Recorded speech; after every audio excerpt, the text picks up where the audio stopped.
Let's start what we have come into the room to do. There goes. 1, 2, 3. Don't take it personal, Sha, because this is all about us. It's about Nigeria in general.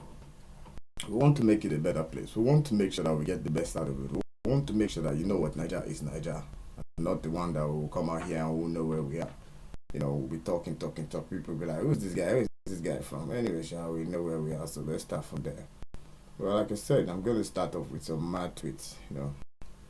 The first one I've seen just now is the Stephen Keshi expects to improve despite victory over Cote d'Ivoire.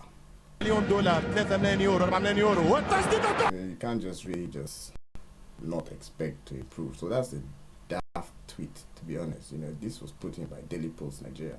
Said that Keshi expects improvement despite victory over Cote d'Ivoire. To be silly if he doesn't expect improvement. I mean, see what happened with Spain the other day. It's not like we couldn't have given those guys a good game. If you ask me, I would say we probably could have won that game, because to be honest, all we needed was like two decent strikers. The guy behaved himself. Now maybe he would have been there and banked in a few goals instead of camping outside QPR. All those things they vex person sometimes. Anyway, let's continue. Another one, I can tell you, Nigerian tweets are so interesting. All you have to do is hashtag Nigeria, and then you see the madness going on in that country. Some people say, you know, the problem is making their tweet make sense. You know, sometimes it doesn't even make sense. You try and read it, you be like, what's this guy talking about? You know, one of my really annoying things on Twitter is watching Nigerian comedians. The Nigerian comedians, they try to tell you to follow each other. They follow each other, they recycle their jokes. Before you know it, you're listening to one joke, or rather you're reading one joke from like 10 different sources, and you be like, these guys, can they not get as creative as comedians are supposed to be? You know, comedians don't just recycle stuff now. Come on, they take their time and say, you know what, this is funny, you know? And all the time, they seem to be having a go at, they seem to be insulting women. Sure, we think women do them all, but to be honest, I like women. I don't really see why men will be insulting women up and down the place. The best thing you can do is encourage them now. You can encourage them. But the truth is that you can't really put them on a level as per groundbreaking comedy, because we are still evolving. And some of them don't even know it till they talk. They just been given a microphone and they shout. You know, some people, when they shout, people think they listen to them and they are funny. So you give them, you know. So that's it, really. You know, they just want to know that they can make people laugh by being exceptionally stupid, and people do like exceptionally stupid people. So they will pay money to go and see exceptionally stupid people. But the fact of the matter is, you don't necessarily get entertained by going to see exceptionally stupid people. You get entertained by seeing creatively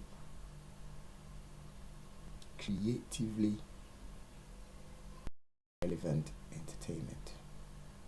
That way, your ideas will broaden and you will know how to entertain yourself and how to enjoy what you just witnessed. Not watching funny people. If you want to watch foolish people, all you need to do is obviously just go to thereabout and watch two area boys fighting, and you get an idea of how stupid people can get. You know. Well, another thing about Nigeria, you see, like one guy just tweeted until you use big words in meaningless sentences, so Nigerians would not know you have answered the question. Like one guy the other day said jank. Wait to be jank. How do you jank something? Say you janked it. So you just jank. Me, I know jink. So you can say maybe I don't jink. That means you've sorted something out. You know, something is happening. You don't jink. Okay, fair enough. How can you refer to somebody as the janked in the public light? So you are like you know, and you say janked, you can't really defend why you said janked. I mean, to me that means you relatively come from another side of thinking. Let's not point fingers here yet, you know. churches. Happy you not see I'm We'll deal with churches later. So this is just like the first introduction to the kind of things that we'll be talking about. All those churches, they're on the front. They can't run away from it. They're on the front. We must reach there. Because by the time we reach there, then we'll know exactly how to deliver it. The reason I'm mixing all these things with, you hear Nigerian accent, you hear Igbo accent, you hear British accent, you hear American accent, all those Nigerian kind of thing. Hear Nigerian accent, hear British accent, like, say, man don't travel. Even Indian guys said they come in and say, it's bloody fools. We can talk in so many ways to make sure you get the point. But my main thing to do in relation to getting this point across to Nigerians is to tell you exactly how it is the best way possible. That is to say, I would use a level of pidgin English that, when I speak it to you, the way it's supposed to be spoken, you will understand that even the one you speak, even the one some people speak, is filled with ignorance. It's true. You check it. Some people are too lazy to be creative in the way they talk, and it becomes a problem. And when I mean some people there, I mean some really, really, really hardcore lazy Nigerians. So man, which ones? When did they happen? Okay, fair enough. When they happen, it's easy now. You just tell the guy what's up. But you see, some people think they're funny. They will be speaking English in a funny way so that other people will think that they're funny. It is not what's up. Specifically, I'm talking to one comedian here. One comedian that he speaks pidgin English in so many ways. I'm beginning to think only people from the village find him funny. And if only people from the village find you funny, at some point, you will realize that maybe you should be living in the village where people will appreciate your creativity. I'm not taking anything away from villages, though, but to be honest, if you go to some Nigerian villages that the light of the world hasn't reached there, you understand categorically what I mean by that. It's a weird old place. Anyhow, like I said, my name is Huno Gono Gono. It's easy. We want to tell you exactly how it is, what our fears are, what our anxieties are, what our problems are, what our political aspirations are, what our hope for Nigeria is. And what we intend to do is straightforward. The whole production crew wants to definitely just invite the people into formal engagement, into dialogue, into talking, into asking questions, into relating issues, into fucking up the whole thing, just to make sure that people get the point across. It's adult only. It's centered there. If you look at it up there, there somewhere here. Yeah, on 14 something it says explicit lyrics, parental advice. So if you are below 18, for fuck's sake, just find your level, because you haven't really reached this level of thinking in terms of profanity. So you can't really hold us accountable. You see, we are here to say, fuck this president, man. What the fuck is he doing? If he's fucking trying to take us on a fucking ride, then for fuck's sake, he needs to understand that there's some fucking people out there who don't really give a fuck, and at some point they'll be ready to tell him, oi, this guy, we don't give a fuck.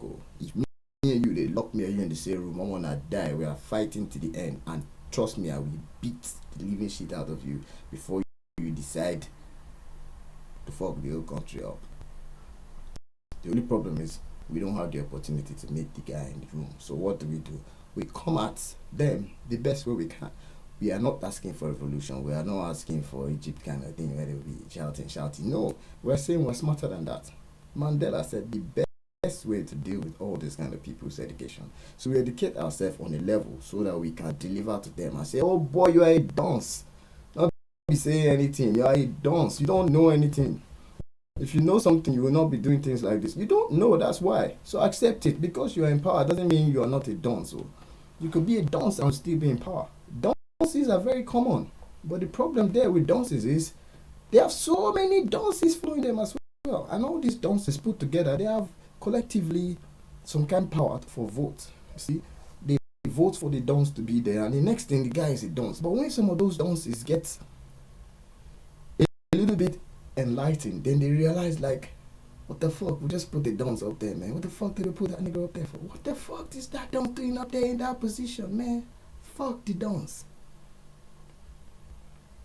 And then they realize that, you know what, that dons is just, it's just the dons. There's no need. Let's come up with another dons. But that's not how it's supposed to be. The first dons that we're supposed to deal with is the dons called ignorance. We can personify it and get rid of it. Trust me. Anyway, like I said, this is the first one. It's like a 20-minute show. For that 20 minutes, we'll be going through different tweets, but because this is like the first one, we don't have time to go through all the tweets. What I can do is just really go straight and see what we can do here. We relate to making things happen. Well, I'm not even going to look at this tweet. It says Prostitute Association of Nigeria to increase their charges up to 100k. Well, they have a point. We see some prostitutes in Nigeria. To be honest, 100k is nothing. Shake that yash that's softer than foam. You live as a prostitute. That's the truth. If you talk about Nigeria, a prostitute in Nigeria is not just somebody that would go on the street and you see them in all those corner dark alleys now. Come on, you know. Some wrongs girls, some wrongs women. Some women are prostitutes, some girls are prostitutes, some university students are prostitutes. And this is all based on condition. My condition don't really make I act. Oh! Yeah. There's two conditions here. One woman can decide, you know what, I like to the rod. So I'm just going to become a prostitute. There's no need. You know, I want to be a prostitute because I like strapping, I like fucking. Okay. You fuck, you're a prostitute, it's all good. But you know what, I might as well get paid for it. But there are guys out there that will pay for it. So what they do, they make themselves even more prettier. So the more prettier they make themselves, the more money they charge. It's a business. Do you want to knock the hustle on that level? No, you can't. So they raise up their thing to 100k. That means before you shell out that 100k to give that lady, you must understand that she's providing the service for you. That service means, if you get that service anywhere, you got to hear yourself. If you can get it anywhere for less than 50k, you hear yourself. But if you pay that 100k and you don't get that service, then there's a problem. That means there's something wrong with your lyrical approach. You can't go and toast up a proper person to pay 20k and get the same service you just got for that 100k you missed out. Because trust me, there's some people out there that 5k serve in a one whole night. Now war for that 5k. The same thing can't really. So well, those prostitutes is their own problem, Sha. You know, if they want to do it, they do it. But the main truth is you can't knock the hustle. Taking up this time to give you a piece of my mind. Cause you can't knock the hustle. One of the oldest trade. If a woman decides to become a prostitute, then well, there's nothing you can do about it. You know, the Prostitute Association of Nigeria also stands for Pussy and Naya. Me, I no be gentleman like that. We can't afford to be afraid. Fear. We're too fear. That's the first thing we got to get rid of, fear. And then we get rid of fear, we'll be able to explain exactly how we feel about things. And then we cannot get rid of fear. And then we think these guys using some special magic to fuck shit up. Whereas it's not just because you're afraid of the guy.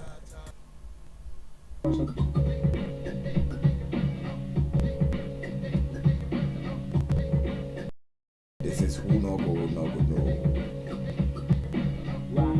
You don't got to fear anybody. All you got to do is make sure that you speak the truth. Speak the truth. No holds barred.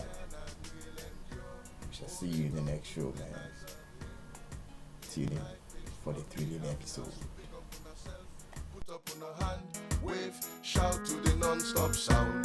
Take this one like an exercise. Moving your body from side to side. Inside the house, inside the club. Make some noise and put up on a hand. And this one not the other sound. The one we call the underground. This one is strictly for the dance floor and dancing. Dancing is what it's for. There was something in it when I heard it, so I thought you should hear it too. Music at its prime can even tackle crime. Music for your body, music for your mind. Even if it's just to stimulate your mind, or even if it is for you to bump and grind. Music, hey, music, hey, music will take you there. Even if it's just to stimulate your mind, or even if it is for you to bump and grind. Music, hey, music, hey, music, hey, will take you there. Too much talk on policy as people die in poverty. Too much bureaucracy in the way of democracy. Do what you can, Mr. Republican. We're holding you to that, Mr. Democrat, so we all can keep our happiness. Music, music is my People send to me and I send to people and we discuss the tweets, and we see the ones that make sense are retweeted or highlighted and explain to them that, yeah, you know what, you're a star. What you just said makes perfect sense. Let's try and see how we can make it work. We now engage with those guys. But don't forget, I told you out there, all you have to do is hashtag Nigeria. Just hashtag Nigeria. And then you will see craziness on a high grade level. Craziness on a daft level. Madness on a superior scale. But inside all that madness, there are a few guys that are, their intellectual prowess is right up there, it's right on point. You see, those guys, that's what you call hope. Those guys deliver hope on a very, very high scale. But it's a shame that they can't really voice out their opinions. Some of them are too scared. Some of them are afraid. You know, like fella talk, they fear anything. They fear enough a job. Maybe they never job. The person where they want to now, maybe another one give them food. So you want to insult the person where they feed you. You know, makes sense. Now you can't do it. You know, if the guy not give you food again, that means there's no food for you. You have to starve. You starve because you open your mouth. But at the end of the day, if you hold your side, you don't care whether you chop or not. One guy went 72 days without eating, and he didn't die. At the end of the day, they were begging him to eat. But that's not the point. We'll get to that point later. The truth is, those guys, we really need to appreciate them. And majority of them, I know them, I see them, I follow them. I actually really take time out to really lay emphasis on what they're trying to say. But some people, it's just a whole different ballgame. inside the house, inside the club, make some noise and put up no hand. And this one not the other sound, the one we call the underground. This one is strictly for the dance floor and dancing. Dancing is what it's for. There was something in it when I heard it, so I thought you should hear it too. Music at its prime can even tackle crime. Music for your body, music for your mind.